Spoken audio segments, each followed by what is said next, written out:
Hello दोस्तों, welcome to my YouTube channel अपना Bihar academy में एक बार फिर से आप सभी स्टूडेंट का स्वागत है। आज आप सभी के लिए हम लेके आए हैं बिहार बोर्ड के क्लास 10th मैथ सब्जेक्ट का 7वां चैप्टर, जो कि निर्देशांक ज्यामिति है। जो क्या है? निर्देशांक ज्यामिति है। इसके बारे में हम आज चर्चा करेंगे और इस पर कुछ बेसिक कॉन्सेप्ट देते हुए और क्वेश्चन को लेके आगे बढ़ेंगे। चलिए आज का स्टार्ट करते हैं हम चैप्टर का नाम है निर्देशांक ज्यामिति। निर्देशांक ज्यामिति में हम पढ़ेंगे कोऑर्डिनेशन और त्रिभुज और त्रिभुज के क्षेत्रफल के बारे में और दो बिंदुओं के बीच दूरी के बारे में, जो कि अगर आप पढ़ चुके हैं तो और बढ़िया, अगर नहीं पढ़े हैं तो और भी बढ़िया। तो चलिए हम इसी के साथ स्टार्ट करते हैं। तो सबसे पहले हम आपको दो रेखा से भेंट कराएंगे। कितने रेखा से? दो रेखा से भेंट कराएंगे, जो कि एक क्या होगा, एक सुता हुआ रहेगा, एक सुता हुआ रहेगा और एक खड़ा रहेगा। जो क्या होगा, एक सुता हुआ और एक खड़ा।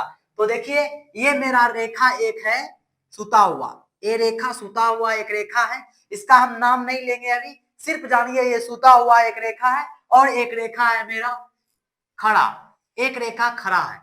ये सुता हुआ रेखा है और एक खड़ा रेखा, दो रेखा से भेंट करा दिया आपको, एक सुता हुआ था और एक खड़ा था। अब इसका नाम रखते हैं। मान लीजिए ये रेखा y है, ये रेखा y है, y डैश, ये y, ये y डैश, ये x, ये x, ये x है तो ये x डैश, ये x है तो ये x डैश। अब देखिए दोस्तों, ये x डैश। अब देखिए जब दो रेखा एक दूसरे को जहां पे प्रतिच्छेद करता है, जब दो रेखा एक दूसरे को प्रतिच्छेद करता है तो वो मूल बिंदु कहलाता है। यानी कि ये क्या है?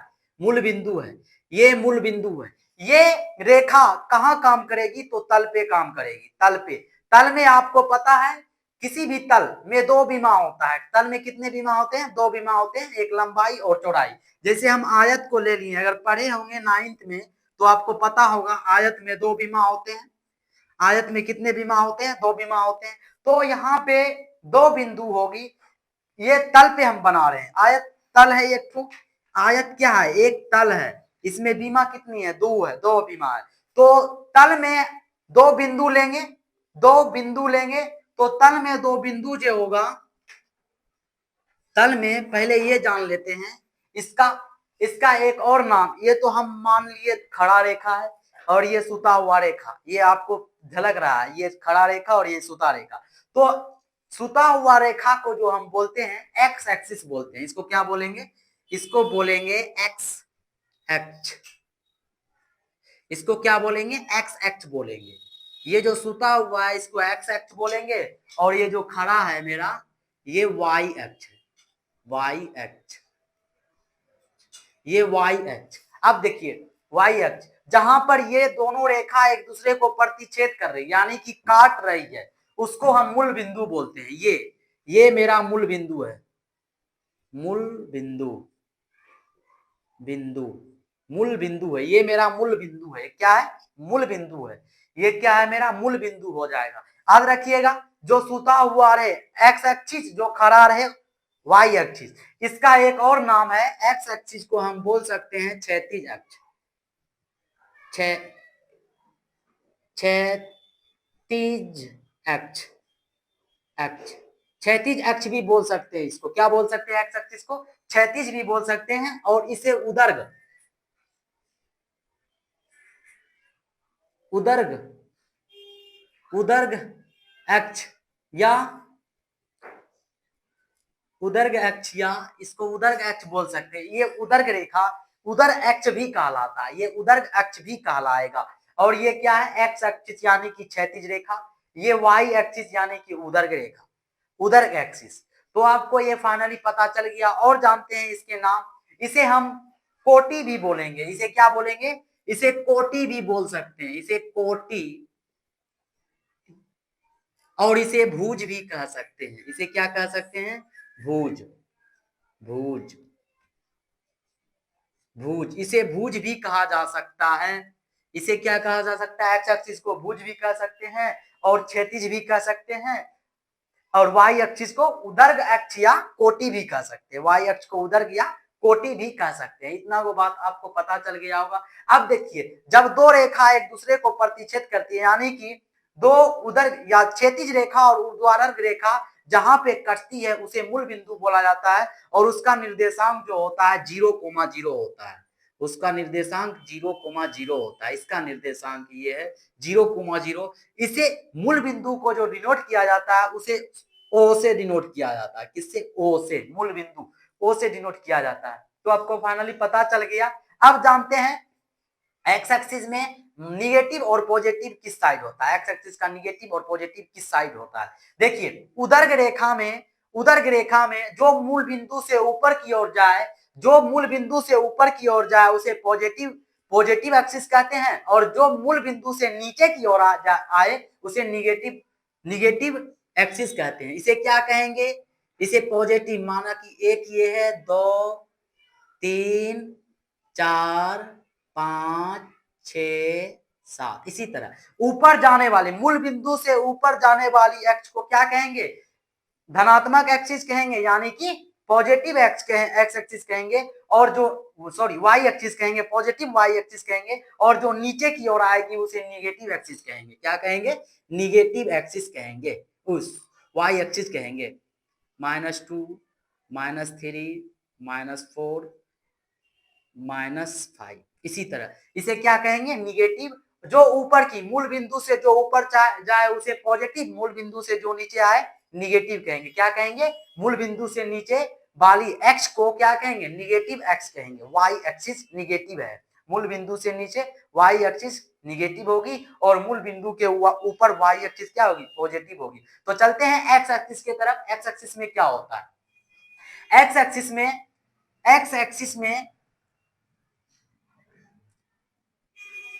एक्सिस में इस तरफ, यानी कि क्या, मूल बिंदु से जब दाएं ओर जाए, मूल बिंदु से जब दाएं ओर की रेखा को देखा जाए तो वो पॉजिटिव होगी और बाएं ओर की जो रेखा देखी जाए वो क्या होगी? निगेटिव होगी। तब यहाँ पे क्या लिखेंगे? ये 1 हो गया, ये 2,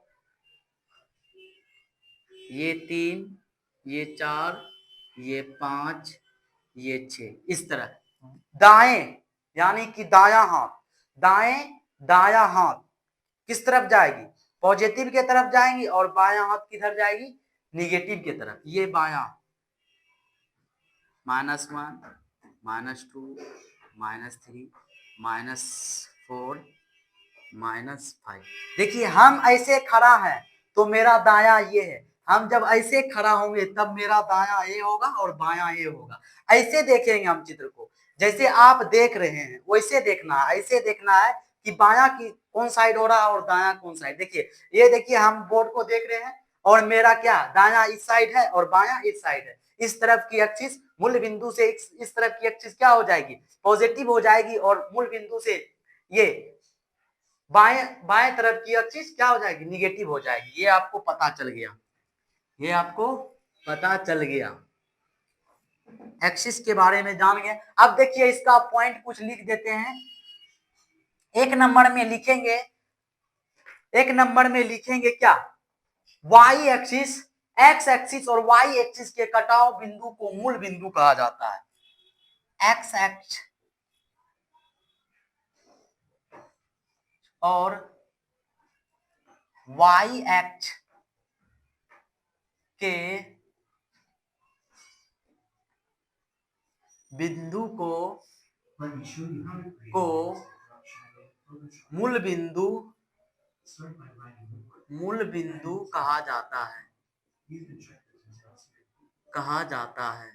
इसका निर्देशांक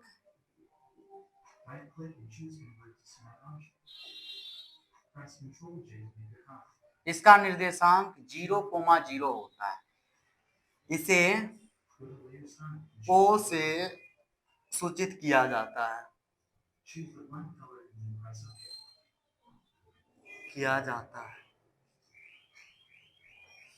और एक बात ध्यान रखिएगा, ये मेरा फर्स्ट चतुर्थांश हो गया।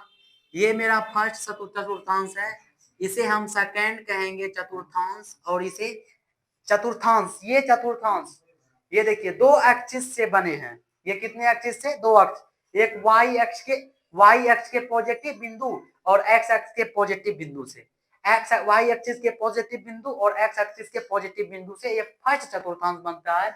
और सेकेंड चतुर्थांश वाई एक्सिस के पॉजिटिव बिंदु, वाई एक्सिस के पॉजिटिव और एक्स एक्सिस के निगेटिव अक्ष पर क्या बनता है, दूसरा चतुर्थांश कहते हैं। और हम तीसरा चतुर्थांश इसको बोलेंगे।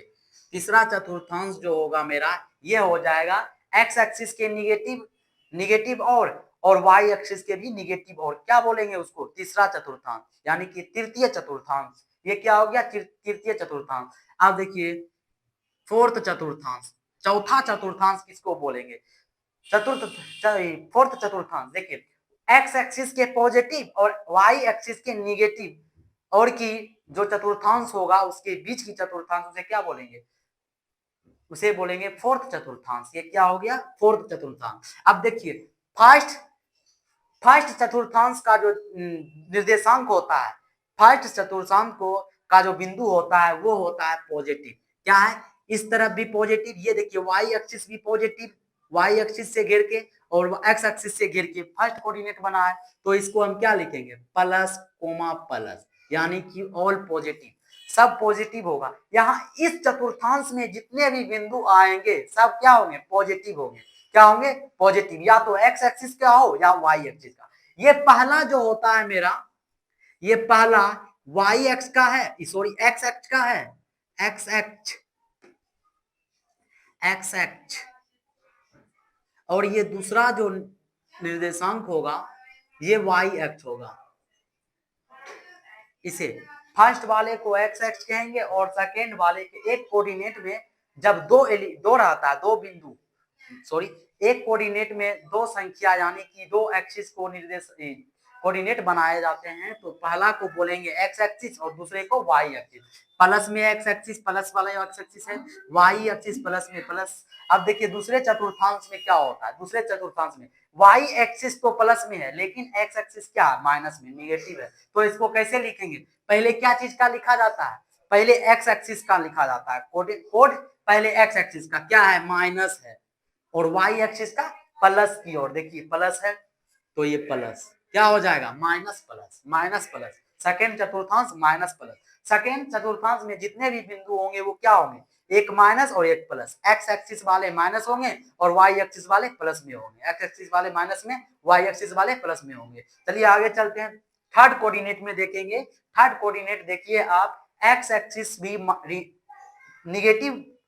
निगेटिव और वाई एक्सिस भी निगेटिव की ओर क्या बनता है, थर्ड चतुर्थांश। तो यहाँ पे क्या लिखेंगे, negative minus negative comma negative, ये देखिए माइनस कोमा माइनस हो गया।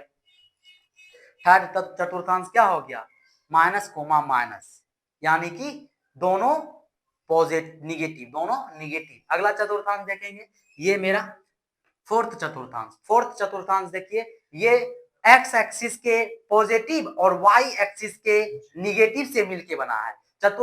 फोर्थ चतुर्थांश किससे बना है, एक्स एक्सिस के पॉजिटिव और वाई एक्सिस के निगेटिव से बना है। एक्स एक्सिस के पॉजिटिव और वाई एक्सिस के निगेटिव से बना है, तो हम इसको क्या लिखेंगे, पहले प्लस, क्योंकि एक्स एक्सिस को लिखा जाता है, और दूसरे माइनस वाई एक्सिस, इस तरह। और इसमें जो पॉइंट होगा एक्स एक्सिस का माइनस होगा और वाई एक्सिस का प्लस होगा, सॉरी एक्स एक्सिस का प्लस होगा, वाई एक्सिस का माइनस होगा। देखिए एक्स एक्सिस का पहला होता है और दूसरा वाई एक्सिस का होता है। तो पहला इस कोऑर्डिनेट चतुर्थांश में जो बिंदु आएगी, एक होगी प्लस में और एक होगी माइनस में। एक्स एक्सिस वाले प्लस में होंगे और वाई एक्सिस वाले माइनस में होंगे। तब यहाँ पे लिखेंगे, यहाँ पे एक बिंदु, एक पॉइंट लिख चुके हैं, एक्स एक्स और वाई एक्स के कटाव बिंदु को मूल बिंदु कहा जाता है। इसका निर्देशांक 0,0 होता है, यानी कि यहाँ पर जो वाई एक्स का वैल्यू होगा वो भी 0 होगा और यहाँ पर जो एक्स एक्स का वैल्यू होगा वो भी 0 होगा। तो उसे क्या बोलेंगे, मूल बिंदु बोलेंगे। इसे ओ से सूचित किया जाता है, किससे, ओ से सूचित किया जाता है। आगे चलते हैं, अगला पॉइंट लिखेंगे आप, एक्स एक्स पर वाई एक्स का मान, वाई एक्स की मान शून्य होता है,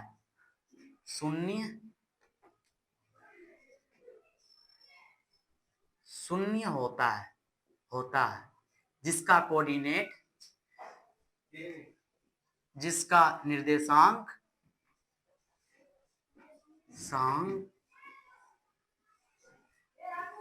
जिसका निर्देशांक x, 0 होता है। देख लीजिए, x एक्स पर y एक्स की मान शून्य होगी, जिसका निर्देशांक क्या होगा, x और y x, 0 होगा। x एक्सिस पे बोल रहे हैं क्या, x एक्सिस पे मान लीजिए यहाँ कोई बिंदु है, यहाँ कोई बिंदु है, कोई बिंदु मान लीजिए, तो x, 0 हो जाएगा। यहाँ बिंदु है, यहाँ पे इसका वैल्यू कुछ नहीं होगा, y एक्सिस का, y एक्सिस का x एक्सिस पे कोई वैल्यू नहीं होगा, y एक्स पे x एक्सिस का कोई वैल्यू नहीं होगा, तो उसका निर्देशांक कैसे लिखेंगे, x, 0 x, 0। अगला पॉइंट देखते हैं, अगला पॉइंट हम सीखेंगे कि y एक्स पर, इसके विपरीत y एक्स पर x एक्स का मान शून्य होगी,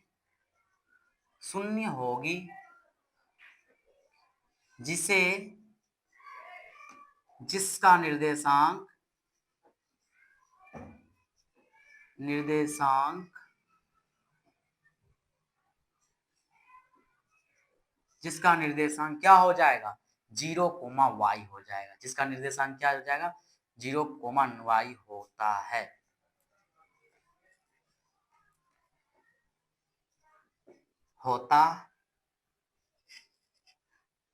होता है, यहाँ पे भी होता है। देखिए, x एक्स पर y एक्स की मान शून्य होता है, जिसका निर्देशांक x, y होगा, जिसका निर्देशांक क्या होगा, x, y होगा, और y एक्स पर x एक्स का मान शून्य होता है, जिसका निर्देशांक क्या होगा, y 0, y होगा। देखिए, मान लीजिए यहाँ कोई बिंदु है, तो यहाँ पे x एक्सिस का क्या वैल्यू, कुछ वैल्यू नहीं, यहाँ क्या है, किसका रास्ता है, ये y एक्स का रास्ता है, तो हम इसका कोऑर्डिनेट क्या बनाएंगे, यानी कि निर्देशांक क्या बनाएंगे, 0, y बनाएंगे, यही ना होगा। अगर देखिए ये बात आपको समझ में आ चुकी होगी, आगे देखते हैं। आगे हम बताए थे तीसरा पॉइंट ये है, और ये चौथा पॉइंट बता रहे हैं इसमें कि x एक्सिस को x एक्स को भुज तथा y एक्स को कोटि कहा जाता है। ये भी आप बात समझ चुके हैं, ये भी बता चुके हैं, x एक्स को भुज और y एक्स को कोटि कहा जाता है, और दोनों के बीच के कटाव बिंदु को मूल बिंदु कहा जाता है। इतना को बात आप सभी को पता हो गया होगा। अब चलते हैं, अब देखेंगे फर्स्ट चतुर्थांश का निर्देशांक 5 नंबर, प्रथम चतुर्थांश, ऐसे लिखते हैं, प्रथम चतुर्थांश का निर्देशांक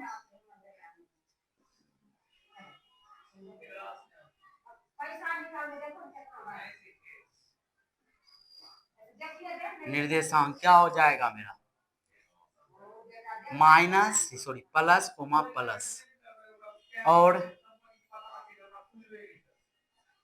सेकेंड का यहीं पे लिख देते हैं, और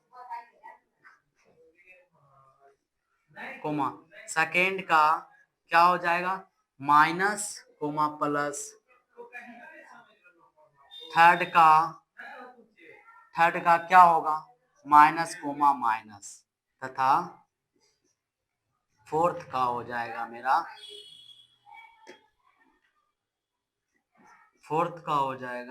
प्लस, माइनस। ये बात भी आपको समझ में आ चुका है, ये बोल के भी हम समझा दिए और लिख के भी समझा दिए, इतना तक कोई दिक्कत नहीं हुआ होगा। अब देखिए, जब कोई रेखा की लंबाई निकालनी हो या दो बिंदुओं के बीच की दूरी निकालनी हो, तब किस प्रकार निकालेंगे। मान लीजिए ये कोई दो बिंदु है, कहाँ पे, एक्सिस में, मान लीजिए यहीं पे, मान लीजिए कोई बिंदु है, एक बिंदु यहाँ पे है और एक बिंदु यहाँ पे है, यहाँ बनाते हैं इसको यहाँ बनाते हैं, एक तो यहाँ ये मूल बिंदु हो गया, ये y एक्सिस, ये पॉजिटिव, ये निगेटिव, ये एक्स एक्सिस, ये पॉजिटिव और ये निगेटिव हो गया। तो देखिए जब जब मान लीजिए ये बिंदु, कोई एक बिंदु है और ये कोई एक बिंदु है, दो बिंदु है और दोनों बिंदु के बीच की दूरी निकालनी है। तो मान लीजिए ये बिंदु जो है ये क्या है, मान लीजिए ये बिंदु की वाई एक्सिस से दूरी, वाई एक्सिस से दूरी y1 है और इसकी एक्स एक्सिस से दूरी क्या है, एक्स एक्सिस। ये देखिए ये हो गया वाई एक्सिस से दूरी, ये y1 और ये x2 सॉरी 1 x1। ये कोई बिंदु है, ये क्या है, एक्स एक्सिस है तो दूरी हो जाएगी, एक्स एक्सिस से दूरी, बिंदु की एक्स एक्सिस से दूरी x1 और y एक्सिस से दूरी y1 माननी है। तो इसका निर्देशांक क्या होगा, x1, y1 ये हो जाएगा। और ये कोई बिंदु है, इसको मान लीजिए ये y एक्स से दूर कितनी दूर पे है, ये y एक्स से x2 दूर पे है और ये एक्स एक्स से y2 दूरी पे है, y2 दूरी पे है। तो देखिए इसका निर्देशांक क्या हो जाएगा, इसका हो जाएगा x2, y2। तो इसके बीच की दूरी निकालनी है। तो इसकी बीच की दूरी, अगर आपके पास टाइम होता और हमारे पास भी टाइम होता तो आपको ये बिंदु की बीच की दूरी प्रूव करके भी दिखा देते। तत्काल ऐसे चलेंगे, तत्काल ऐसे चलेंगे। देखिए ये क्या है, तत्काल ऐसे लिख लेते हैं फॉर्मूला। ये होता है जब जब जब दो बिंदु की बीच की दूरी निकालनी हो तो मान लीजिए ये बिंदु ए है और ये बी है। तो ए बी की बीच की दूरी होता है, ए बी के बीच की दूरी √अंडर x2 माइनस x1 के whole square plus y2 minus y1 के स्क्वायर, ये होती है। जब दो बिंदु के बीच की दूरी निकालना हो तब ये फॉर्मूला लगाएंगे। मान लीजिए ये कोई रेखा है ए और ये बी, यही कोऑर्डिनेट में यही ए ये बी रेखा है, ये रेखा है, ये इसकी बीच की दूरी निकालनी है। ये मेरा बिंदु है, ये बिंदु है, इसके बीच की दूरी निकालनी हो तब हम ये फॉर्मूला का यूज करेंगे। और जब और जब और जब मूल बिंदु से किसी बिंदु के बीच की दूरी निकालनी हो, यानी कि मूल बिंदु से किसी बिंदु की दूरी या तो y अक्ष पे हो या तो x अक्ष पे हो, तब देखिए क्या होगा, अगर ये दूरी निकालनी हो, ये मूल बिंदु है और ये कोई बिंदु है, अगर ये दोनों के बीच की दूरी निकालनी हो तो कैसे निकालेंगे, इसकी बीच की दूरी। तो देखिए ये मान लीजिए ये कोई बिंदु x है y, ये x y कोई बिंदु है, x y कोई बिंदु है और तब इसकी बीच की दूरी वो x एक्सिस से बीच की दूरी, ये बिंदु और x एक्स के बीच की दूरी क्या हो जाएगी, y, और ये बिंदु और y एक्स से बीच की दूरी क्या हो जाएगी, y एक्स के बीच की दूरी क्या हो जाएगी, ये y एक्सिस और ये बिंदु के बीच की दूरी क्या हो जाएगी, x हो जाएगी, x, और ये बिंदु x एक्सिस और बिंदु के बीच की दूरी y हो जाएगी। तब इसके बीच की दूरी जो निकालेंगे ये निकालेंगे तो क्या हो जाएगा, जब मूल बिंदु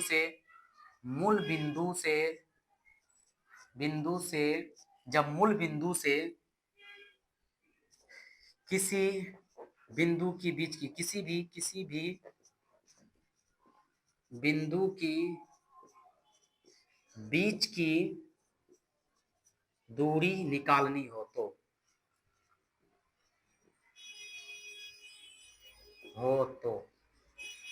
तो हम ये देखिए मूल बिंदु O और ये मान लीजिए A है, ए ओ की बीच की दूरी ए ओ बराबर क्या हो जाएगा। अब देखिए ऐसे भी इसको कर सकते हैं, जैसे इसका कोऑर्डिनेट क्या हो जाएगा मूल बिंदु का 0,0, y का भी 0, x का भी 0, y का भी 0 और x का भी 0। इसको मान लेंगे x1 x2 इसको x1 और y1 मान लेंगे और इसको x2 y2 मान लेंगे।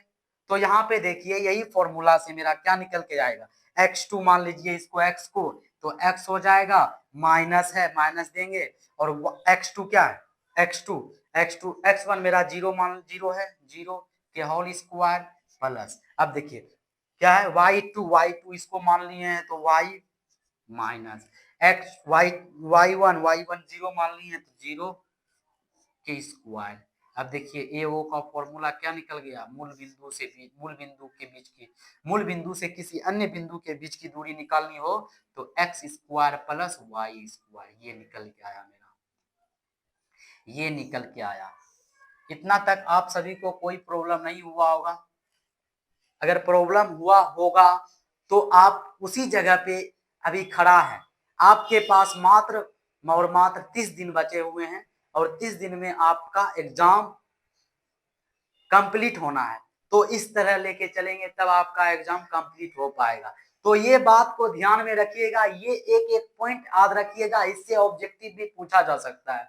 क्या? इससे ऑब्जेक्टिव भी पूछा जा सकता है। अगर इतना वो बात आप याद रख लीजिएगा तो इससे कम से कम 2 से 3 नंबर का ऑब्जेक्टिव आपसे पूछा जाएगा। तो आगे चलते हैं, चलिए दोस्तों आगे चलते हैं ज्यामिति को लेके। ज्यामिति में आप पढ़ेंगे त्रिभुज से कुछ मोस्ट इंपोर्टेंट पॉइंट, त्रिभुज के कुछ मोस्ट इंपोर्टेंट पॉइंट जो कि आपके क्वेश्चन को हल करने में सुविधा प्रदान करे। तो चलिए त्रिभुज में पहले जानते हैं, त्रिभुज अगर समबाहु त्रिभुज हो तब त्रिभुज ये है ए बी सी, ये त्रिभुज है। अब इस त्रिभुज में यदि बोल दिया जाए कि ये त्रिभुज समबाहु है, सभी भुजा इक्वल होगा, समबाहु त्रिभुज बोल दिया जाए, समबाहु समबाहु समबाहु त्रिभुज में होता क्या है, सभी भुजा आपस में इक्वल होगा, यानी और त्रिभुज में एक बात और जान लीजिए, ये जो सी एंगल है, ये एंगल सी जो है, ये एंगल सी के मुख्य भुजा सम्मुख भुजा जो होता है सी कहलाता है, छोटी सी कहलाता है। एंगल सी के सम्मुख भुजा छोटी सी होता है जो कि ए बी के बराबर होता है, जो क्या होता है, ए बी के बराबर होता है। ए बी के बराबर क्या हो जाएगा, सी, ए बी बराबर सी हो जाएगा। और एंगल बी जो है, एंगल बी के सम्मुख भुजा जो होता है ये मेरा बी सी, ए सी होता है, ए सी जिसे हम बी कहेंगे, जिसे क्या कहेंगे, बी कहेंगे। एंगल बी के सम्मुख भुजा जो होगा मेरा ए सी होगा, जिसे हम बी कहेंगे। और एंगल ए का जो सम्मुख भुजा होगा, एंगल ए का जो सम्मुख भुजा होगा वो बी सी होगा, जिसे हम ए कहेंगे, जिसे क्या कहेंगे, ए कहेंगे। अब यहाँ पे हम लिख सकते हैं क्या, ए बी बराबर ए सी बराबर बी सी, ये लिख सकते हैं। समबाहु त्रिभुज में ये प्रॉपर्टीज लिख सकते हैं, angle A B plus B C plus C A, ये लिख सकते हैं, sorry equal to A B equal A C equal B C, ये लिख सकते हैं समबाहु त्रिभुज में। इतना वो समझ में आ गया होगा। समबाहु त्रिभुज को पहचानने का तरीका आपका क्वेश्चन रहेगा इस तरह का कि बताइए ये समबाहु त्रिभुज है कि नहीं। तीन भुजा, तीन बिंदु शीर्ष दे दिया होगा, एक ए बी सी, तीनों शीर्ष दे दिया होगा और पूछेगा क्या कि बताइए ये समबाहु त्रिभुज है या नहीं। तो आपको इस तरह जांच करके बताना है ये समबाहु त्रिभुज है या नहीं। अब देख लीजिए, किसी भी त्रिभुज के लिए, किसी भी त्रिभुज के लिए, किसी भी त्रिभुज के लिए, किसी भी त्रिभुज के लिए, त्रिभुज के लिए बात करें तो, किसी भी त्रिभुज के लिए अगर बात करें तो होगा क्या, किसी भी त्रिभुज में जो होता है ए बी, आपको बता चुके हैं पहले क्या, ए एंगल ए का जो सम्मुख भुजा होगा वो बी सी होगा, जो ए के इक्वल होगा, जो छोटी ए के इक्वल होगा। तो एंगल ए को क्या लिखेंगे, एंगल बी, सॉरी भुजा बी सी को क्या लिखेंगे, बी सी को क्या लिखेंगे, ए के बराबर हो जाएगा। और देखिए एंगल सी क्या होता है, एंगल सी ये क्या हो जाएगा, ए बी के भुजा ए बी के बराबर हो जाएगा, यानी कि सी। तो इसको क्या लिखेंगे, ए बी जो होगा वो सी के बराबर हो जाएगा ना। सम्मुख भुजा के लिए, सम्मुख भुजा किसी भी त्रिभुज के लिए सम्मुख भुजा में वो नहीं लिखेंगे, बस इतना को समझ जाइए कि एंगल सी जो है, एंगल सी का सम्मुख भुजा जो होगा ए बी होगा, और एंगल ए का सम्मुख भुजा जो होगा बी सी होगा, और एंगल बी का जो सम्मुख भुजा होगा ए सी होगा। ये लिख चुके हैं यहाँ पे। अब यहाँ लिखेंगे क्या, ये ए बी, ए सी हो गया, बी सी हो गया, ए बी हो गया। अब लिखेंगे ए सी, ए सी किसके बराबर हो जाएंगे, बी सी के सम्मुख भुजा, बी के सम्मुख भुजा, तो ये बी हो जाएंगे। इतना को बात आपको समझ में आ चुका होगा। अब देखते हैं, बोलिए स्पीड धीरे,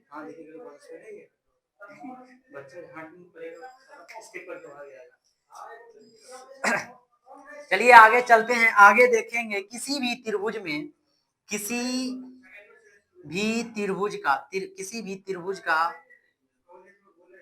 का क्षेत्रफल निकालना हो, क्षेत्रफल निकालना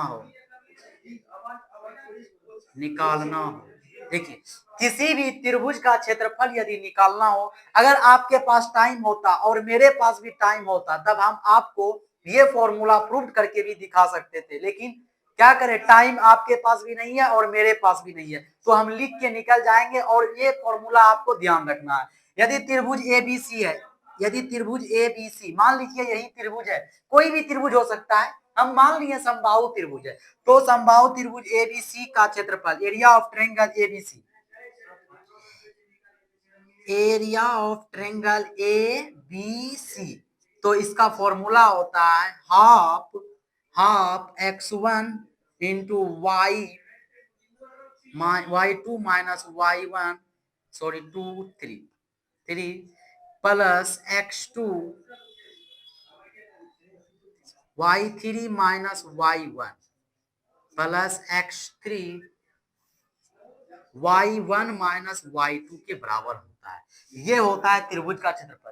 किसी भी त्रिभुज का क्षेत्रफल निकालना हो तो एरिया ऑफ ट्रायंगल लगाएंगे, 1/हाफ, half into x1 into y2 minus y3 plus x2 into y3 minus y1 plus x3 into y1 minus y2 के बराबर होता है। अब देखिए ये त्रिभुज का हो गया। अब यदि त्रिभुज, ये हम समबाहु त्रिभुज का बात किए, विषमबाहु त्रिभुज में चलते हैं। विषमबाहु त्रिभुज,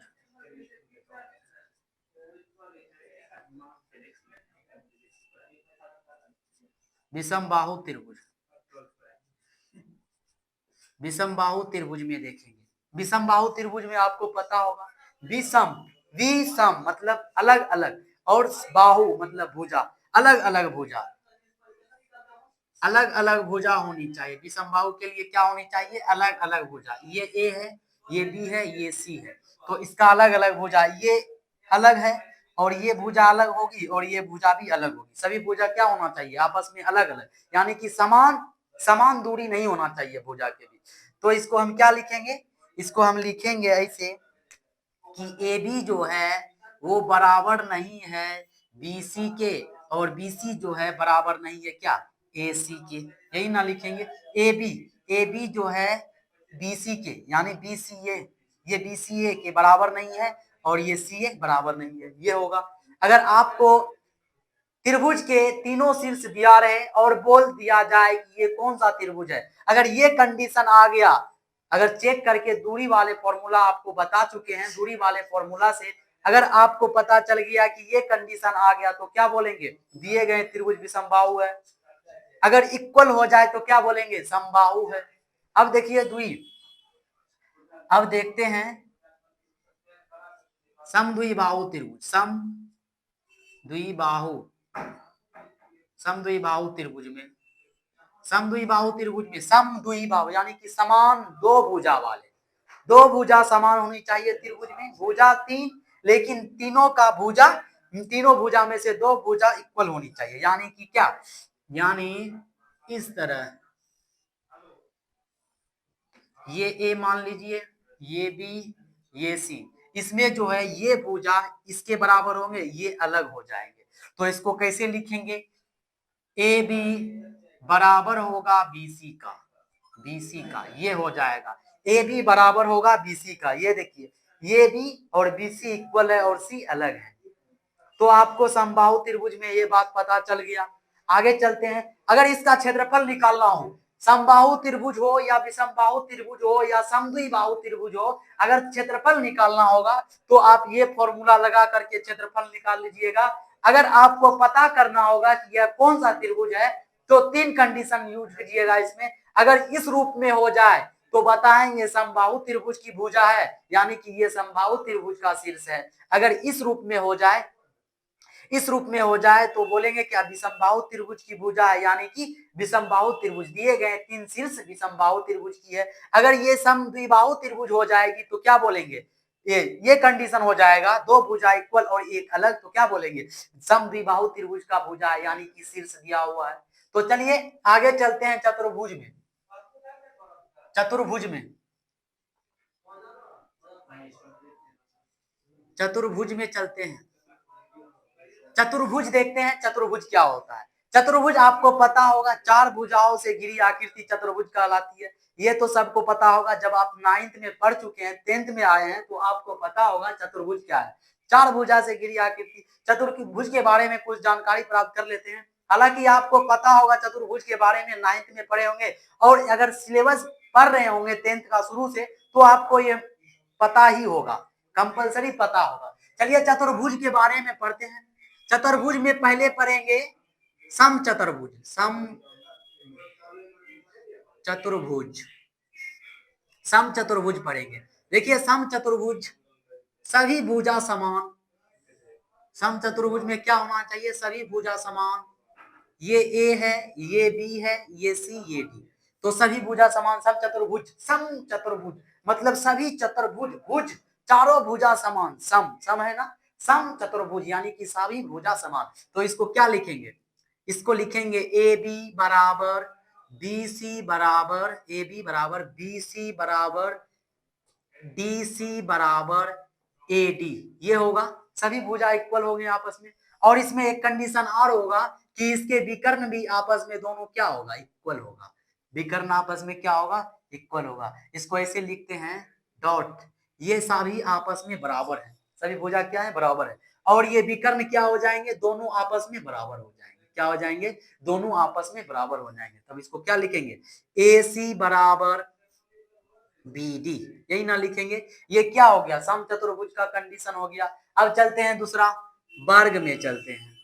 वर्ग, वर्ग को देखते हैं, वर्ग का क्या होता है। सेम कंडीशन होगा सम चतुर्भुज का, सम चतुर्भुज का कंडीशन होगा वर्ग में, क्योंकि इसमें भी सभी भुजा क्या होते हैं, वर्ग के सभी भुजा समान। ए बी सी डी, ये भुजा इसके बराबर, ये भुजा भी इसके बराबर, आपस में सब भुजा बराबर। तो क्या लिखेंगे, ए बी बराबर बी सी बराबर बी सी, ये डी ये सी, बी सी बराबर डी सी बराबर ए डी, ये होगा। और इसमें भी क्या होगा, वर्ग में भी दोनों विकर्ण इक्वल होंगे। ये वर्ग का विकर्ण, ये वर्ग का विकर्ण, दोनों विकर्ण क्या हो जाएगा, आपस में इक्वल हो जाएगा। तो इसको क्या लिखेंगे, A C equal to B D, A C equal to B D, ये भी आपको पता चल गया। आगे चलते हैं, देखिए ये हम बता रहे हैं, अगर 4 शीर्ष दिया रहे, चतुर्भुज का 4 शीर्ष दिया रहे और हमको ये मालूम ना हो कि ये कौन सा चतुर्भुज है, सम चतुर्भुज है कि वर्ग है कि समांतर चतुर्भुज है, कैसे पता करना है। तो ये कंडीशन से हम पता कर सकते हैं, ये कंडीशन से पता कर सकते हैं। अगर भुजा सभी आपस में इक्वल हो जाए सम चतुर्भुज बोलेंगे, और विकर्ण इक्वल हो जाए तो सम चतुर्भुज बोलेंगे। और यदि ये सभी भुजा आपस में बराबर और विकर्ण भी बराबर तो उसे वर्ग भी बोल सकते हैं, सम चतुर्भुज या वर्ग बोलिए। अब चलते हैं समांतर चतुर्भुज की तरफ। आयत ले लेते हैं पहले, आयत, आयत, आयत, आयत को लेते हैं। आयत में क्या होता है, आयत में होता क्या है, आमने सामने के भुजा समान होगा, सिर्फ और सिर्फ आमने सामने का भुजा समान होगा, आमने सामने का भुजा समान होगा। ए बी सी डी, मान लीजिए ए बी सी डी एक आयत है, क्या है, एक आयत है। ए बी सी डी क्या है, एक आयत है।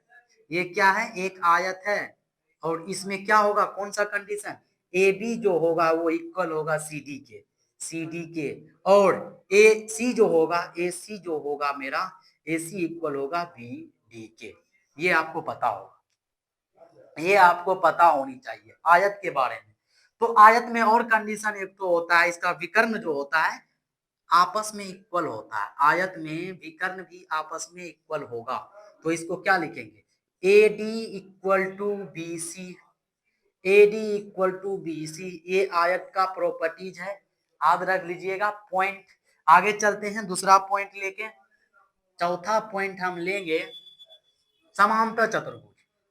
समांतर चतुर्भुज लेंगे, समांतर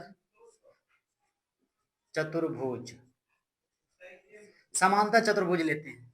समांतर चतुर्भुज में क्या होता है, समांतर चतुर्भुज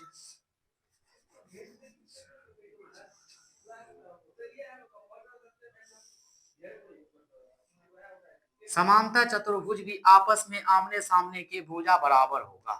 क्या होगा, आपस में आमने सामने के भुजा बराबर होगा। तो इसको क्या लिखेंगे, आयत के ही तरह लिखेंगे इसको। ये ए हो गया मेरा, ये ए बी सी डी, तो इसको क्या लिखेंगे, ए बी जो हो जाएगा सर डी सी के बराबर हो जाएगा, और ए सी जो हो जाएगा वो बी डी के बराबर हो जाएगा।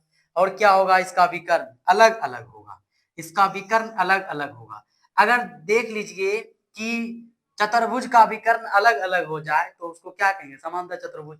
तो यहाँ पे विकर्ण क्या हो जाएगा इसका, ए डी जो हो जाएगा बी सी के बराबर नहीं होगा, अलग अलग हो जाएगा। ये भुजा इसके बराबर, ये भुजा इसके बराबर हो जाएगा, और ये जो है मेरा अलग हो जाएगा इससे, इससे अलग हो जाएगा। ये बात भी आपको समझ में आ गई होगी। ये प्रॉपर्टीज बोर्ड पे लिख दिए हैं, इसको आप बढ़िया से समझ जाइएगा तो ऑब्जेक्टिव सब्जेक्टिव के लिए बहुत ही हेल्पफुल होगा, ये बहुत ही हेल्पफुल होगा। आगे चलते हैं, रेखा के बारे में जानते हैं, संरेखी बिंदु क्या होता है, और त्रिभुज के केंद्र और इसके अंतः केंद्र के बारे में जानेंगे। चलिए दोस्तों आगे चलते हैं, त्रिभुज के और प्रॉपर्टीज को जान लेते हैं। त्रिभुज में केंद्र और अंतः केंद्र को जानेंगे, त्रिभुज के केंद्र और अंतः केंद्र को जानेंगे। मान लीजिए ये कोई त्रिभुज है, अगर इसमें बोल दिया जाए अंतः केंद्र नहीं, वो केंद्र का निर्देशांक यानी कि सी, यहाँ पे मान लीजिए ये ए है, ये बी है, ये सी है, और इसके केंद्र को निकालने के लिए बोल दिया जाए, ये क्या हो जाएगा मेरा, सी के सम्मुख भुजा, ये मान लीजिए सी है, और ये बी कोण के सम्मुख भुजा, ये बी हो जाएगा, और ये ए सी सॉरी ए के सम्मुख, एक कोण के सम्मुख भुजा ए हो जाएगा। तब देखिए इसमें अगर मध्य बिंदु मांगा जाए, त्रिभुज के मध्य बिंदु का निर्देशांक, त्रिभुज का मध्य बिंदु का निर्देशांक,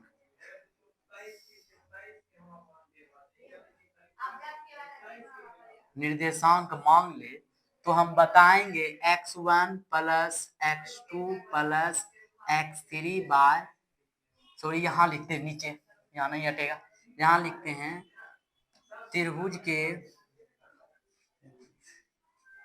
के मध्य बिंदु का निर्देशांक, बिंदु का निर्देशांक याद रखिएगा। मध्य बिंदु मान लीजिए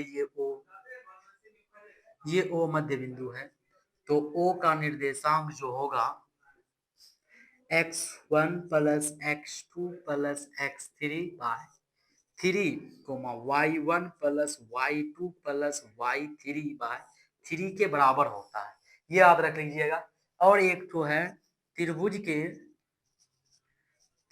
के अंतः केंद्र का निर्देशांक, केंद्र का निर्देशांक,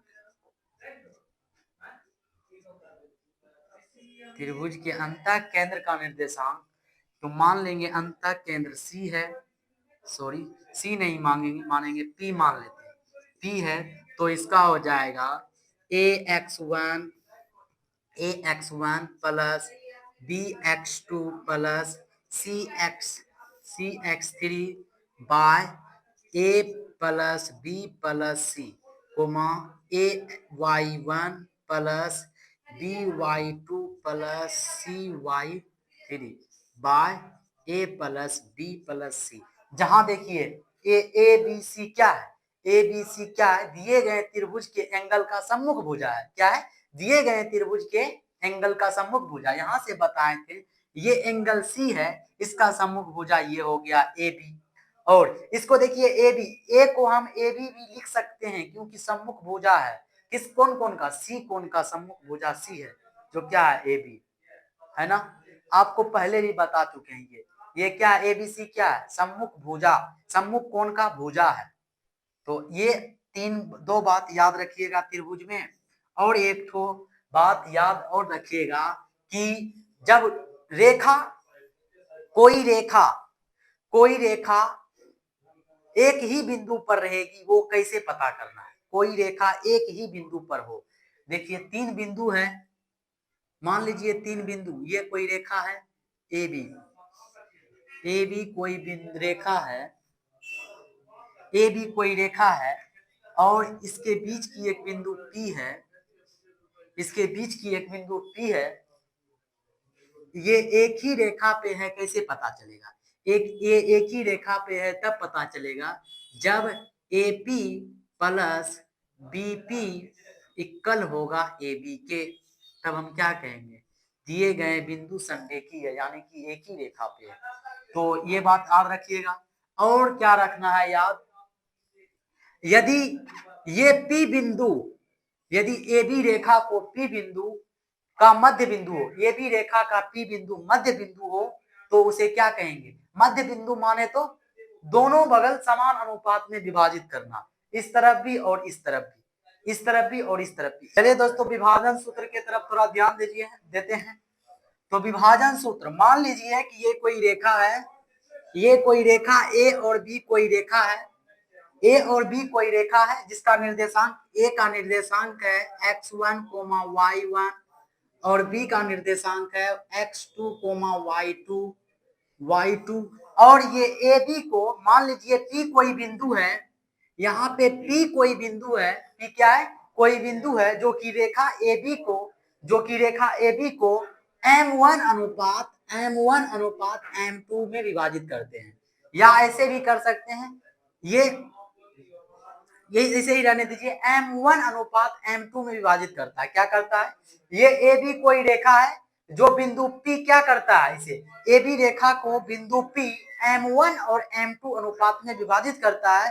तब यदि बोल दिया जाए कि आपको P का मान निकालें, यानी P के निर्देशांक निकालें, तो इसमें देखिए विभाजन सूत्र यहां लिख देते हैं, विभाजन सूत्र, इसी को विभाजन सूत्र बोलेंगे।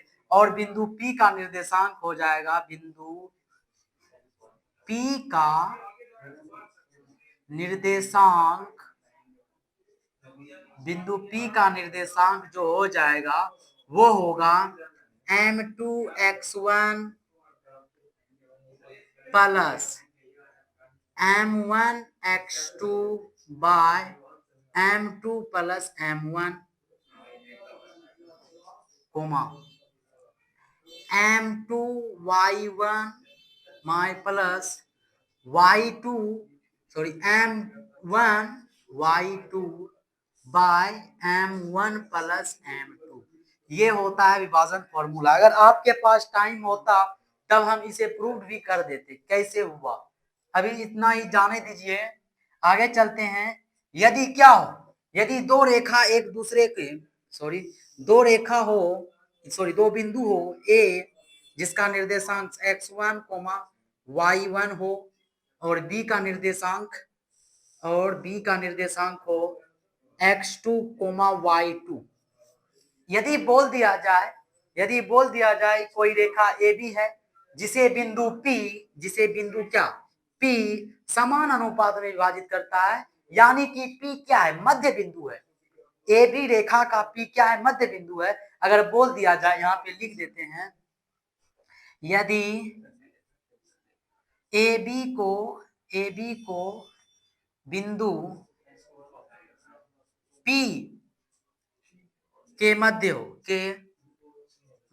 हो तो, अब देखिए बिंदु ए बी पी के मध्य हो, बिंदु ए बी पी के मध्य हो तो, बिंदु ए बी पी के मध्य हो तो क्या लिखेंगे, पी के मध्य, मान पी के मध्य बोले तो ए बी को समान अनुपात में विभाजित करना, यानी कि ये 1:1 में विभाजित करना, 1:1 में विभाजित करना, इक्वल M1 और M2 इक्वल हो, तब यहाँ क्या हो जाएगा, यदि P बिंदु ए बी रेखा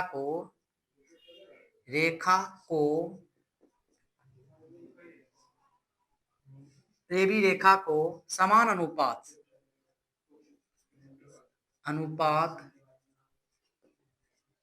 में विभाजित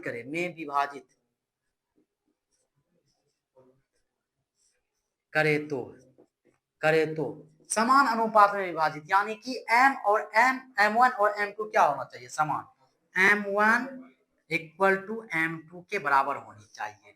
तब देखिए इसका जो P का निर्देशांक होगा तब क्या होगा, तब बिंदु P का निर्देशांक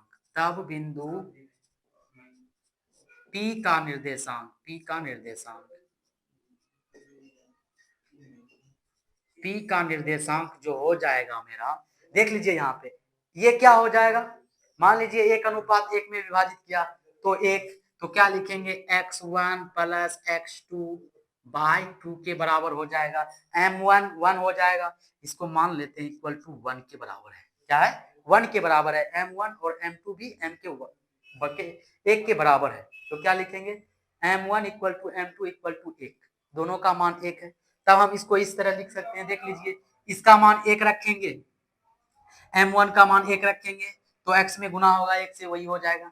आगे चलिए y1 प्लस y2 बाई 2 के बराबर, 2 क्यों है यहाँ 2 क्यों है, देखिए नीचे में किससे भाग देते हैं, जो डिवाइड, ये दोनों बिंदु को जो डिवाइड कर रहा है जितने अनुपात में, रेशियो में, उसको ऐड करके हम डिवाइड करते हैं, देखिए डिवाइड किया है ना, M1 M2 क्या है 1 1 1 1 2, तो 2 हो गया 2, ये आपको पता चल गया होगा।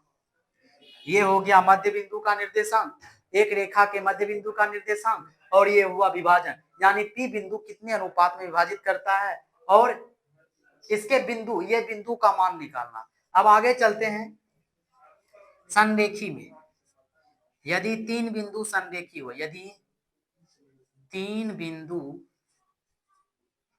बिंदु संरेखी हो,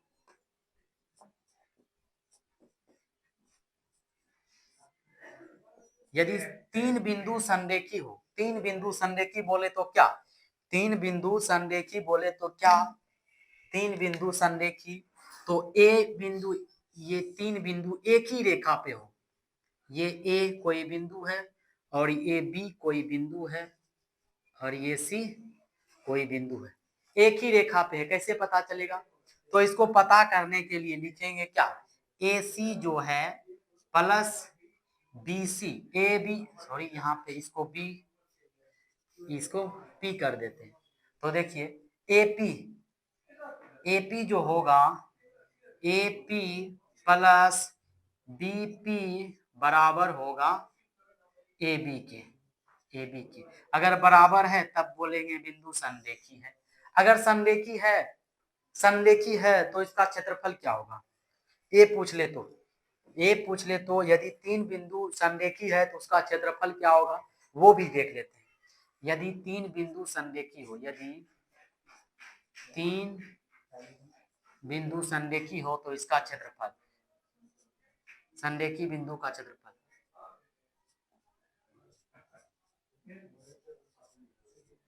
बिंदु का क्षेत्रफल, संरेखी बिंदु का क्षेत्रफल कहे तो, संरेखी बिंदु का जो क्षेत्रफल होता है वो होता है संरेखी बिंदु का क्षेत्रफल, आपको त्रिभुज का क्षेत्रफल पढ़ा चुके हैं, संरेखी त्रिभुज का संरेखी बिंदु का क्षेत्रफल कोई एरिया नहीं, एक रेखा होता है। देखिए एक रेखा होता है, इसमें क्षेत्रफल शून्य होगा। क्या होगा? इसका क्षेत्रफल शून्य होगा। इसका क्षेत्रफल क्या हो जाएगा? शून्य हो जाएगा। तो लिखेंगे यहाँ पे इसका जो क्षेत्रफल हो जाएगा मेरा, ये होगा शून्य।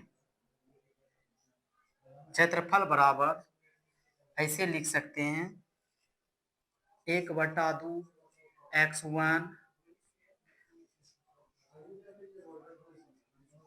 Plus x2 y3 minus y1 plus x3 y1 minus y2। ये होता है त्रिभुज का क्षेत्रफल, आपको पता है। अब देखिए यहाँ क्या पढ़ रहे हैं? संरेखीय संरेखीय का क्षेत्रफल, संरेखीय बिंदु का क्षेत्रफल पढ़ रहे हैं ना। संरेखीय बिंदु का क्षेत्रफल यानी कि एक रेखा में इसका क्षेत्रफल क्या होगा? तो संरेखीय बिंदु का क्षेत्रफल शून्य होता है, ये याद रखिएगा। ये संरेखीय बिंदु का क्षेत्रफल क्या होता है? शून्य होता है। तो इसको क्या लिखेंगे? 1/2 x1 y2 minus y3 plus x2 y3 minus y1 plus x3 y1 minus y2। ये होता है। अब देखिए ये टू को इस साइड गुना करेंगे, क्रॉस गुना, कोना कोनी गुना करेंगे तो टू खत्म हो जाएगा। तब हम इसको लिख सकते हैं क्या? x1 y2 minus y3 plus x2 y plus x3 y1 minus y2 equal to 0 हो जाएगा। तो संरेखी बिंदु का क्षेत्रफल क्या हो जाएगा? 0। ये बात आपको याद रखनी है, इतना को याद रखना। तो आगे चलते हैं, इसके सवाल के तरफ जाएंगे, कुछ सवाल भी कर लेते हैं इसका। चलिए दोस्तों, कुछ सब्जेक्टिव क्वेश्चन कर देते हैं, यानी कि 2 नंबर वाले प्रश्न जो कि मोस्ट वीवीआई होगा। आज तो वीवीआई बोर्ड पे नहीं लगाए हैं, लेकिन ये 5 क्वेश्चन मोस्ट वीवीआई है 2 नंबर के लिए आगे से। तो चलिए स्टार्ट करते हैं। 1 नंबर क्वेश्चन, 1 नंबर क्वेश्चन को हल करेंगे हम। देख लीजिए क्या दिया हुआ, बिंदु युग्म 2,3 तथा 4,1 के बीच की दूरी ज्ञात करनी। यानी कि ये कोई बिंदु ए है और ये कोई बिंदु बी है। मान लिए कि ए मेरा ये हो गया 2,3 और बी मेरा ये हो गया 4,1। इसकी बीच की दूरी, ये बिंदु है, ये बिंदु ए बी, इसकी बीच की दूरी निकालनी है। तो दूरी फॉर्मूला आपको पहले बता चुके हैं, आगे नहीं देखे हैं तो वीडियो को पीछे स्क्रॉल करके देख लीजिएगा। तो चलिए निकालते हैं। बिंदु ए बी की बीच की दूरी यानी ए बी बराबर क्या हो जाएगा? आपको बताए हैं 2 बिंदुओं के बीच की दूरी निकालने के लिए फॉर्मूला। तो फॉर्मूला होता है भाई x2 minus x1 plus y2 minus y1 होल स्क्वायर, दोनों पे स्क्वायर। अब देखिए ये x1 और x2 इधर उधर भी हो सकता है, क्योंकि पावर क्या है? स्क्वायर है, माइनस खत्म हो जाएगा। इस पे ध्यान रखिएगा। तो चलिए आगे चलते हैं। यहाँ पे देख लीजिए क्या दिया हुआ है, बिंदु दिया हुआ है मेरा ए बी दिया हुआ है। ये x1 है, ये y1 है, x1 2 है मेरा। यहाँ पे लिख देते हैं x1 equal to 2, x2 equal to क्या हो जाएगा? ये 4 और y1 मेरा हो जाएगा 3, y2 हो जाएगा क्या? y2 1।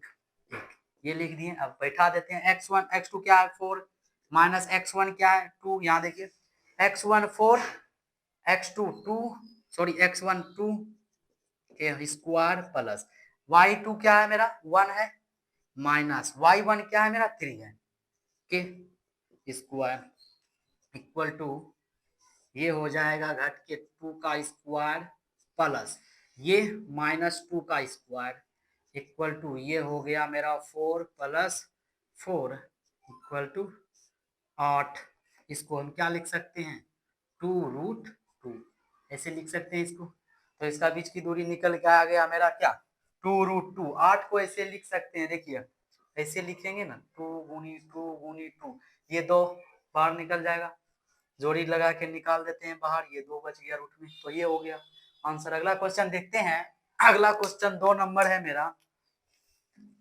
2 नंबर, दूरी सूत्र का प्रयोग कर बिंदु बिंदु 1,5 और 2,4 3,3 रेखा है, एक संरेखा है, संरेख मतलब एक ही रेखा पे है, ये जांच करके बताना है।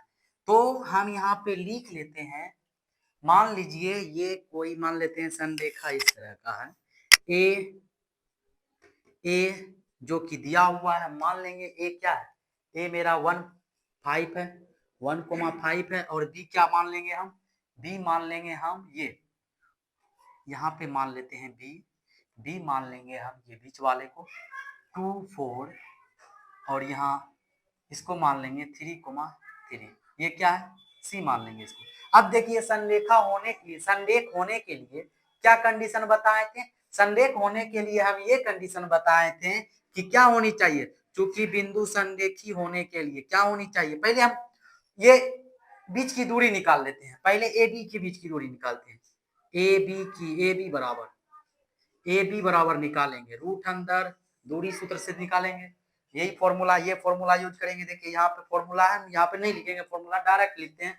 x1 यहाँ का देखिए x1 क्या है, ये मेरा x1 है, x1 ये दोनों ले रहे हैं तो यही दोनों अपना x1 x2 होगा, तो x1 मेरा 1 है माइनस x2 क्या है मेरा 2 है का होल स्क्वायर। हम आपको पहले बता चुके हैं कि ये x2 यहाँ भी हो सकता है, ये x1 यहाँ भी हो सकता है, क्योंकि स्क्वायर है, माइनस खत्म हो जाएगा। तो चलिए यहाँ पे plus y1 minus y2, y1 5 minus y2 कितना है 4 के स्क्वायर इक्वल टू क्या लिखेंगे, ये मेरा 1 का स्क्वायर हो जाएगा प्लस ये मेरा 1 का स्क्वायर बराबर रूट अंदर 1 प्लस 1 बराबर रूट अंदर 2 हो गया। अब निकालेंगे बी सी निकालेंगे, बीसी बराबर निकालेंगे, बीसी बराबर रूट अंदर बीसी में x1 x2 निकालेंगे, बीसी में देखिए ये x1 y1 है और ये x2 y2 है, बीसी में निकाल रहे हैं ना, बीसी में निकालेंगे तो देखिए x1 क्या हो जाएगा b2 का b का, तो हो जाएगा 2 माइनस 3 x1 x2 लिए प्लस y1 मेरा हो गया 4 माइनस 3 के square equal to root under, ये देखिए घट जाएगा 1 का स्क्वायर माइनस 1 का स्क्वायर प्लस ये हो जाएगा 1 का स्क्वायर। अब इसको क्या लिखेंगे, root under 1 plus 1 equal to root under 2, ये निकल के आया। अब निकालेंगे फिर, अब फाइनली निकाल लेते हैं एसी की बीच की दूरी, एसी निकाल लेते हैं, एसी निकाल लेते हैं। अब एसी क्या हो जाएगा रूट अंदर, दूरी सूत्र तो हम यहाँ पे लिख लिए हैं। अब देखिए इसको ऐसे भी लिखा जा सकता है, इसको ऐसे भी लिखा जा सकता है दूरी फॉर्मूला को, दूरी सूत्र को ऐसे भी लिख सकते हैं, कैसे, रूट अंदर x1 माइनस x2 के whole square plus y1 minus y2 के होल स्क्वायर। क्यों, क्योंकि स्क्वायर है, माइनस का कोई वैल्यू नहीं अंदर में। तो देखिए यहाँ पे x1 क्या हो जाएगा, ए बी ले रहे एसी ले रहे हैं तो x1 क्या हो जाएगा 1 माइनस 3 के whole square plus y2 minus y1 ये है y1 5 माइनस 3 के होल स्क्वायर। अब इसको लिखेंगे, ये हो जाएगा -2 का स्क्वायर प्लस ये हो जाएगा 2 का स्क्वायर इक्वल टू ये हो गया 4 प्लस 4, क्या हो गया 4 प्लस 4, इसको क्या लिखेंगे रूट अंडर 8, इसको हम लिख सकते हैं 2 रूट 2 लिख सकते हैं ना। अब देखिए हमको फाइनली क्या प्राप्त हुआ, हमको फाइनली ये प्राप्त हुआ ए बी प्लस बीसी जो है बराबर किसका है, एसी का जो कि संरेखीय रेखा का पालन कर रहा है। देखिए ए बी बराबर बीसी बराबर एसी प्लस ये देखिए ये क्या निकल के आया था √2 प्लस √2 बराबर 2√2 के। तो हम क्या कहेंगे, अतः दिए गए बिंदु संरेखी है, दिए गए बिंदु क्या है, संरेखी है। तो ऐसे हम निकाल सकते हैं संरेखीय बिंदु है या नहीं, पता कर सकते हैं। तो आगे क्वेश्चन देखेंगे। अगला क्वेश्चन है मेरा, अगला क्वेश्चन है एक्स एक्स पर वह बिंदु, एक्स एक्स पे वह बिंदु,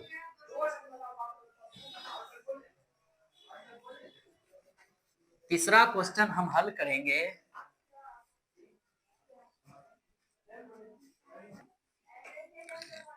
तीन नंबर क्वेश्चन है मेरा,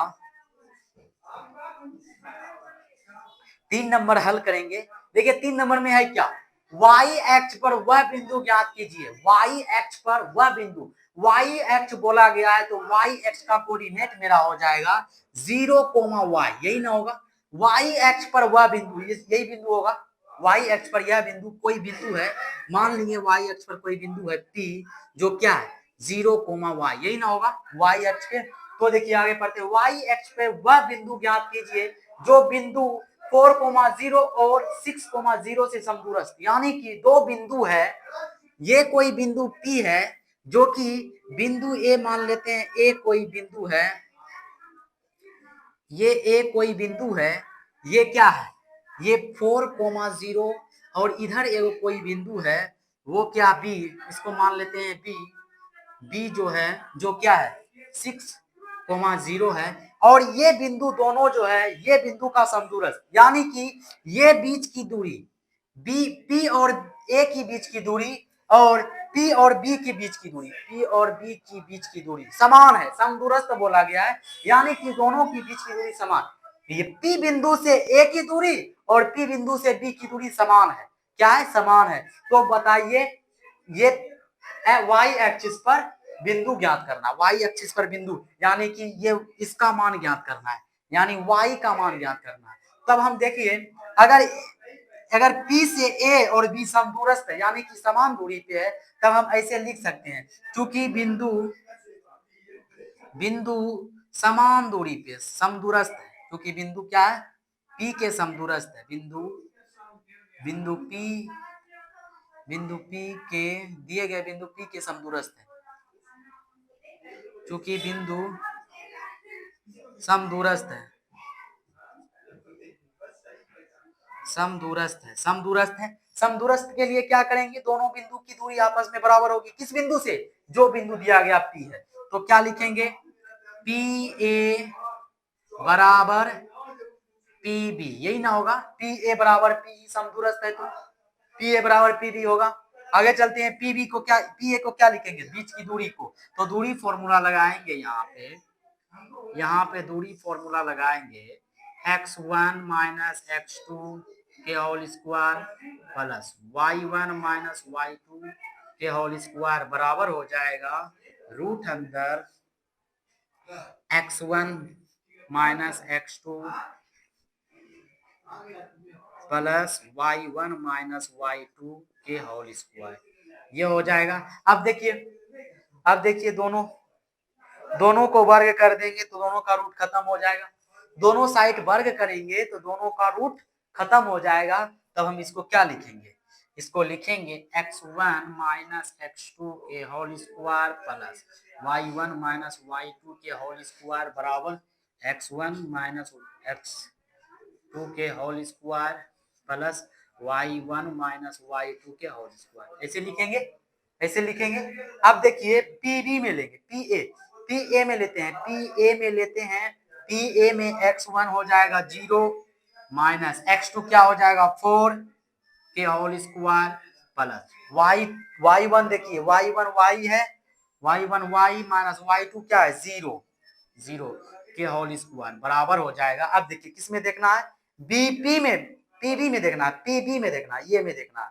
तो x1 क्या हो जाएगा, x1 क्या हो जाएगा 0 माइनस x2 क्या हो जाएगा 6 के होल स्क्वायर प्लस, अब देखिए इसमें y1 क्या हो जाएगा y माइनस 0 के स्क्वायर, देखिए यहां से निकल के आएगा -4 के स्क्वायर प्लस ये हो जाएगा y के स्क्वायर बराबर ये हो गया -6 के स्क्वायर प्लस ये हो गया y के स्क्वायर, यही ना होगा। आगे चलिए ये हो जाएगा 16 plus y square equal to 36 plus y square, ऐसे होगा। आगे चलिए, आगे देखिए वाई स्क्वायर। चलिए आगे चलते हैं, आगे देखेंगे। देखिए वाई को एक जाति की तरफ लाने में Y square minus Y square equal to 36, इसको उस तरफ ले जाएंगे -16, ये 0 हो गया इक्वल टू 36, ये क्या हो जाएगा, ये घट के बचेगा 20।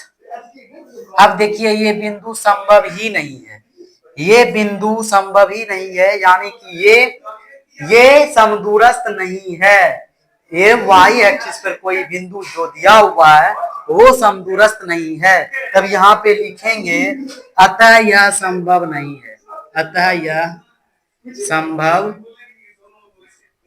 नहीं है, नहीं है, यह संभव ही नहीं है। देखिए क्या बोला है, वाई एक्स पर वह बिंदु ज्ञात कीजिए, वह बिंदु संभव ही नहीं है जो वाई एक्स पे निकाला जाए, ये बिंदु को समदूरस्थ मानिए, वह बिंदु संभव ही नहीं है जो वाई एक्स पे निकाला जाए, ये ए और बी को समदूरस्थ मान के। तो ये मेरा आंसर हो गया।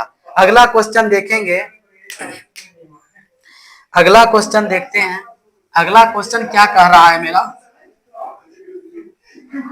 4 नंबर क्वेश्चन,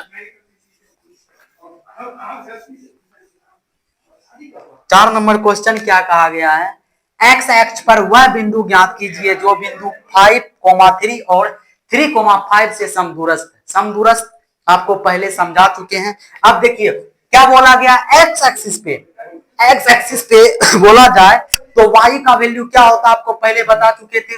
मान लीजिए कोई बिंदु एक्स एक्स पे है तो कैसे लिखेंगे, x, 0, ये देखिए एक्स एक्स पे है बिंदु P, कोई बिंदु है जो एक्स एक्स पे है जिसका निर्देशांक होगा x, 0, क्योंकि एक्स एक्सिस पे होगा, एक्स एक्सिस पर कोई बिंदु का निर्देशांक जो होता है वो वहां पे y का मान 0 होता है। देखिए 0 लिखे हैं। अब देखिए मान लीजिए ए कोई बिंदु है, ये बिंदु ए है, मान लेंगे ए 5,3, और ये बी कोई बिंदु है जो क्या है, बी कोई बिंदु है जो है 3,5, यही है ना, यही है। अब देखिए ये बिंदु एक दूसरे के क्या है, समदूरस्थ है, ये दोनों बिंदु के समदूरस्थ है, समदूरस्थ बता चुके हैं आपको पहले भी, क्या है, समदूरस्थ है। तो हम यहाँ पे लिखेंगे हल, 4 नंबर का हल, 4 नंबर का हल लिखेंगे।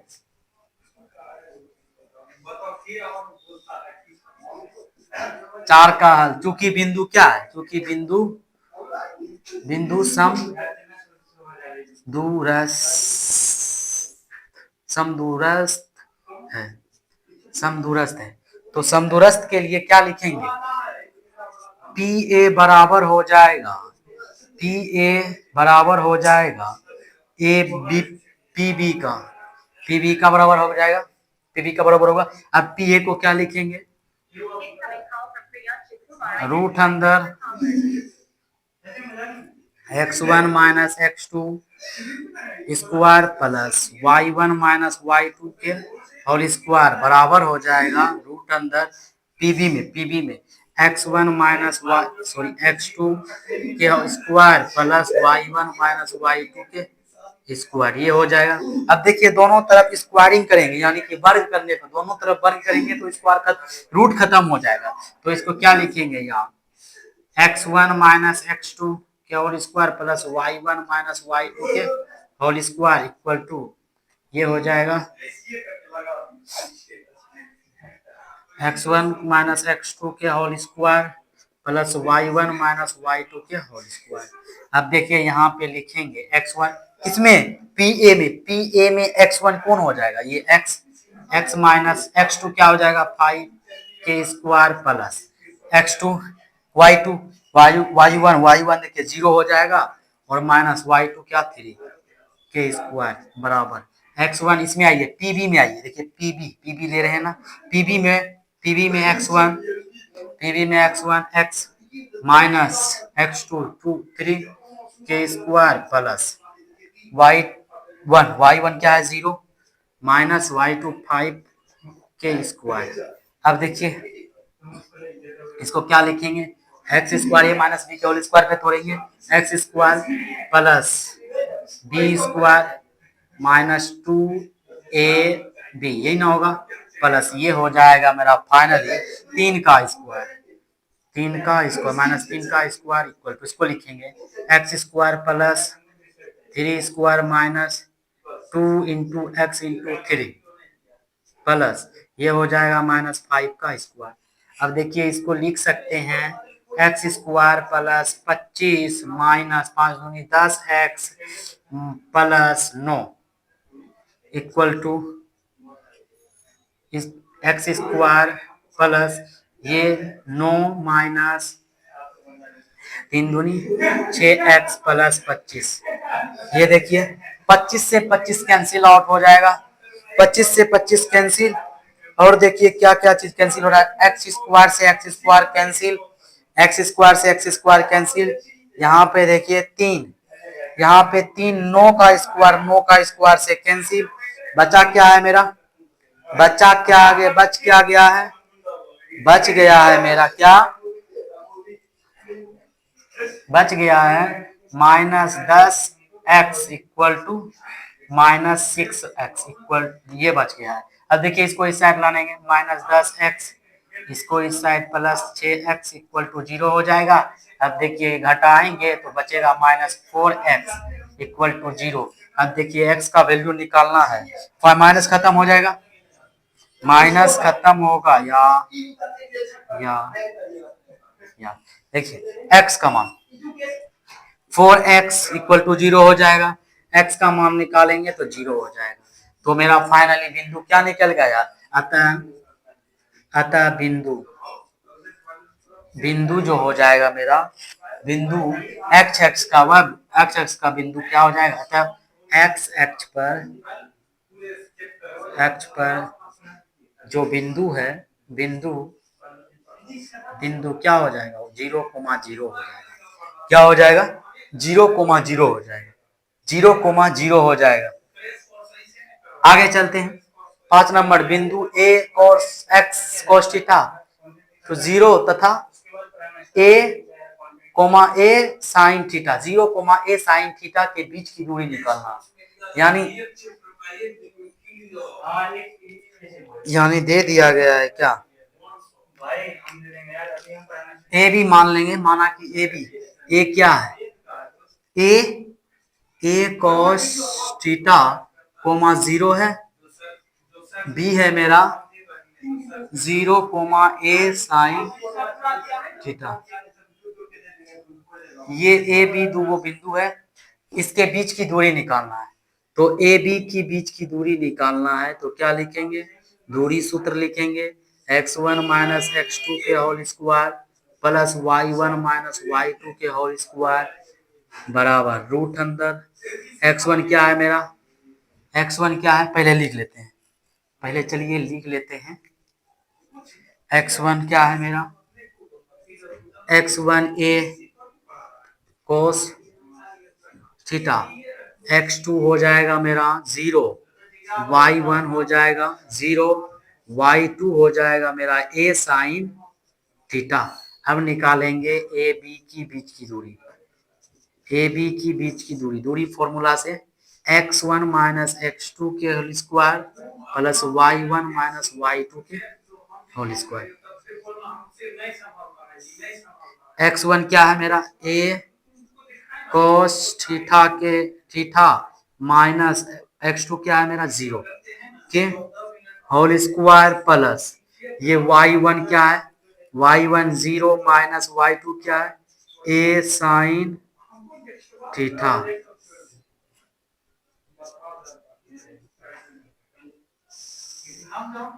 ये हो जाएगा a cos थीटा के होल स्क्वायर प्लस 0 से घटाएंगे, 0 घटाएंगे तो वही होगा ना, प्लस ये हो जाएगा माइनस a sin थीटा का स्क्वायर बराबर ये हो जाएगा a square cos square theta plus ये हो जाएगा a square sin square theta, ये हो जाएगा, गुणा कर दिए, स्क्वायर को अंदर कर लिए, ए स्क्वायर साइन स्क्वायर थीटा हो गया। अब देखिए इसमें कॉमन आ रहा है, इसमें कॉमन आ रहा है ए स्क्वायर थीटा, ए स्क्वायर कॉमन आ रहा है, क्या हो जाएगा cos square theta plus sine square theta, यही ना होगा। अब देखिए इसमें रूट में जो है ए स्क्वायर थीटा, त्रिकोणमिति में पढ़िएगा आप, cos square theta plus sine square theta का वैल्यू एक होता है, यानी कि sine square theta plus cos square theta का वैल्यू एक होता है। ये आप त्रिकोणमिति में पढ़िएगा, अभी तत्काल याद रख लीजिए। तो इसका मान क्या हो जाएगा, एक हो जाएगा। तो ये क्या हो गया मेरा, ये क्या हो गया, रूट अंदर ए स्क्वायर, तो इससे ए निकल के आ गया मेरा। ये हो गया दूरी, ये बीच की दूरी क्या हो गया, ए हो गया। ये आंसर हो गया। आगे चलते, देखिए आज के लिए बस इतना ही रहने दीजिए, अगले क्लास में देखेंगे इसके और मोस्ट वीवीआई और सब्जेक्टिव क्वेश्चन को देखेंगे, लेके आएंगे। बस आज के लिए इतना ही। अगर वीडियो अच्छा लगा हो लाइक शेयर जरूर कीजिएगा, और अगर पहली बार मेरे YouTube चैनल पे आए हैं तो सब्सक्राइब करना ना भूलिएगा। बस आज के लिए इतना ही। Thank you, all the best.